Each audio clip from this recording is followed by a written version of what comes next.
Welcome back to the AP test review. Today we're going to talk about Unit 5. That's going to cover stabilization policy. So we're going to do our Phillips curve. We're also going to talk about the different schools of thought for closing output gaps and what causes economic growth, long-run growth. First, let's look at the Phillips curve. The Phillips curve shows the trade-off between unemployment and inflation.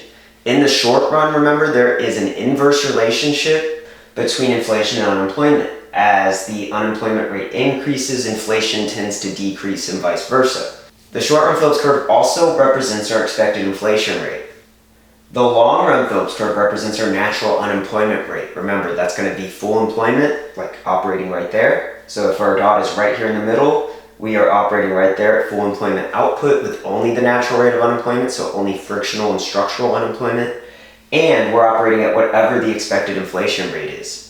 Keep in mind that the Federal Reserve tends to try to shoot for a 2% inflation rate year over year, and so this would represent somewhere around a 5% natural unemployment rate and a 2% expected inflation rate.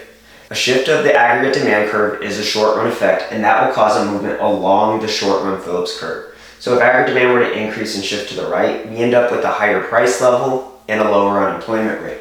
That would cause our dot to move here along the short-run Phillips curve to the left toward higher inflation and lower unemployment. If the aggregate demand curve instead shifted to the left, we'd end up in a recession. We'd have higher unemployment, lower inflation. Our dot would move along the short-run Phillips curve toward higher unemployment and lower price level. It's a little bit different if the short-run average supply curve shifts, because that's no longer a short-run effect, that's a long-run effect.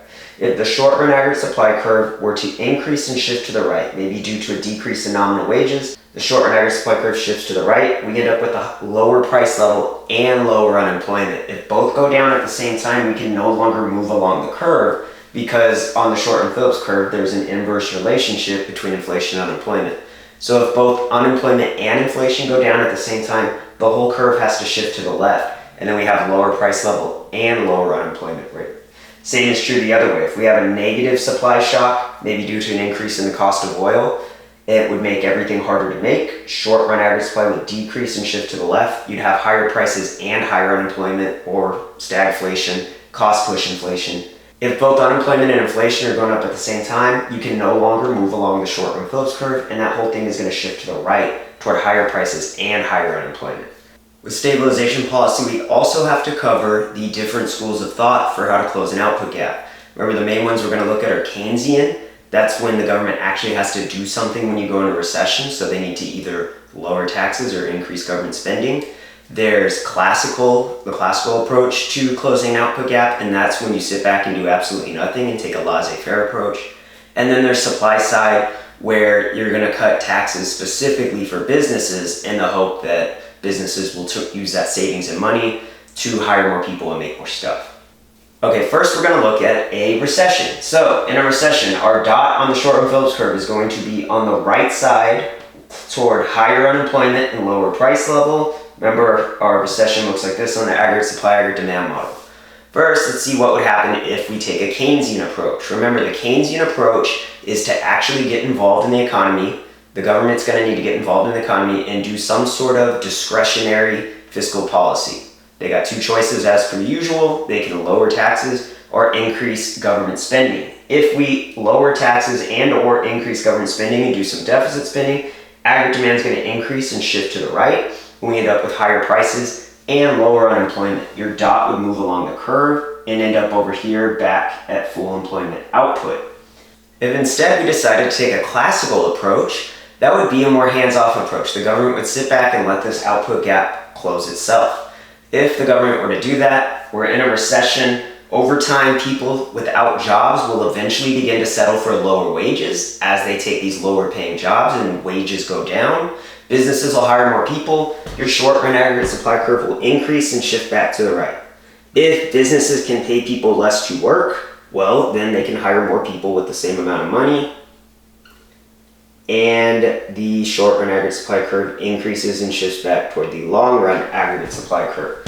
So what we have happening here, the price level is going down and the unemployment rate's going down. We can no longer move along the short-run Phillips curve. That whole thing is going to decrease and shift to the left. That's our PC1, and we end up back at full employment output with lower prices and lower unemployment.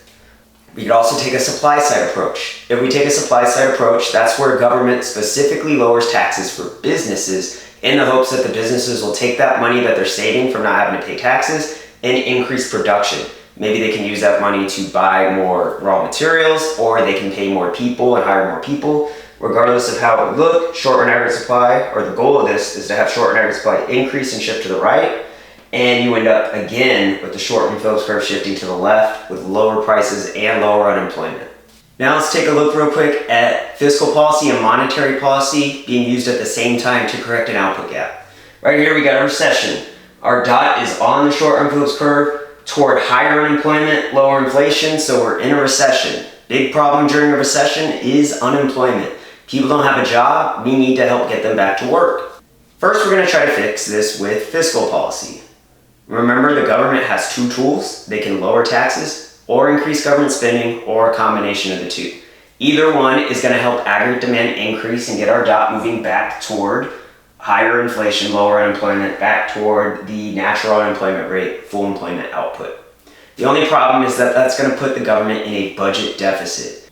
If the government is deficit spending, that means that taxes are low, government spending is high, and the government literally doesn't have the money to pay for this. And so in order to finance that deficit spending, they're going to have to borrow money. So let's go to the loanable funds market and show what that would look like. The demand for loanable funds is going to increase and shift to the right as the government deficit spends and has to borrow money to finance it. That causes the real interest rate to increase. It now costs more to borrow money. This is going to be bad for businesses. Businesses are not going to want to conduct interest-sensitive investment spending on capital goods if the real interest rate is higher, and they're going to have to pay more to borrow money. If businesses are not buying capital goods, well then in the future, in the next few years, we might not be able to produce as much stuff as we used to. If machines are depreciating and they're not being fixed up or replaced by new investment spending, their economy could start to stagnate or even see a decline in growth. Remember, when the government borrows money and causes the interest rate to go up and makes businesses stop borrowing money, that's called crowding out. And so even though our dot's going to be moving toward the left, toward full employment output, it might not make it all the way if this increase in the real interest rate makes businesses not spend money. And so in order to alleviate this crowding out and try to keep businesses still investment spending, we're going to use some monetary policy at the same time. If the Fed doesn't want the interest rate to be high because they want businesses to borrow money and investment spend, then they need to increase the money supply. The most likely way they're going to increase the money supply is by buying bonds big money. So we buy bonds big money, the money supply curve increases and shifts to the right, and now we have a lower nominal interest rate. The nominal interest rate goes down, and the real interest rate is going to have to come down too. Remember, your real interest rate is just your nominal interest rate minus expected inflation. So if the nominal interest rate goes down, then this real interest rate is going to have to come back down as well. This will help alleviate that crowding out and get us back to full employment output and ensure that businesses still want to invest and spend for the future. Finally, let's talk about what causes long-run economic growth. Remember, long-run economic growth is the same as this production possibility curve increasing and shifting to the right. It's going to be anything that causes us to be able to produce more goods and services even with the same amount of people working, the natural rate of unemployment, full employment output. Some of the big things that cause long-run economic growth. Increases in infrastructure, so the government paying for things like roads and ports and the electrical system and stuff like that. Things that the government buys that allows businesses to produce more goods and services and get them out to markets. Also, an increase in human capital. Remember, human capital is education, so anything that allows more people to go to college or go to trade schools and stuff like that, or new training and new ways of producing goods and services, that's going to cause our long-run economic growth to occur, that production possibility curve to shift out to the right. And probably the most important one, anything that allows for the accumulation of more capital goods. Anything that allows businesses to buy more capital goods, put them into place, because then next year, the next 5 years, they'll be able to hire more people to produce more goods and services. So businesses' investment spending on capital goods is all going to come down to a real interest rate. Anything that causes the real interest rate to go down and allow businesses to buy more capital goods and pay back less money to whoever they're borrowing from to pay for it is going to be good for the economy. Remember, even a big company like Nike is gonna have to borrow money in order to invest and spend on capital goods. And that's because these machines and factories and land cost millions and millions of dollars. So even a big company isn't gonna just have all that money sitting around. So let's take a look at the loanable funds market. Let's suppose that there's an increase in household savings in the country. People like you and me are saving more money for our future, for our retirement and stuff like that. We are saving that money maybe in the bank or in corporate bonds and things of that nature. That causes the supply of loanable funds to increase and shift to the right. Remember, the demand of loanable funds is borrowing. If someone's demanding a loan, they are borrowing money. And the supply is savings and lending. So if someone's saving money in the bank, then the supply of loanable funds is increasing and shifting to the right. Now that there's more money available to be lent out, the real interest rate has gone down, it's cheaper to borrow money. That allows businesses to conduct interest-sensitive investment spending on capital goods like factories, machines, robots, equipment, fleets of trucks, stuff like that. Now, once those capital goods are in place and have been put in the factories, that's going to allow these businesses in this country to produce more goods and services the next few years that they otherwise wouldn't have been able to. So an increase in capital goods causes your production possibility curve to increase and shift out to the right. So even at the natural rate of unemployment or full employment, we can make more stuff than we used to be able to.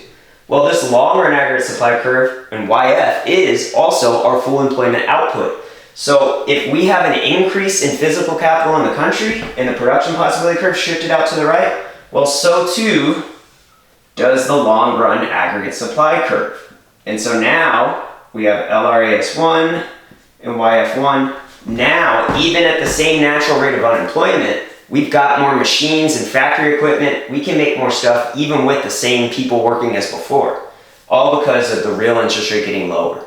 That's going to be our main driver of economic growth. Join me again next time when we talk about Unit 6, the foreign exchange market and international trade. Goodbye.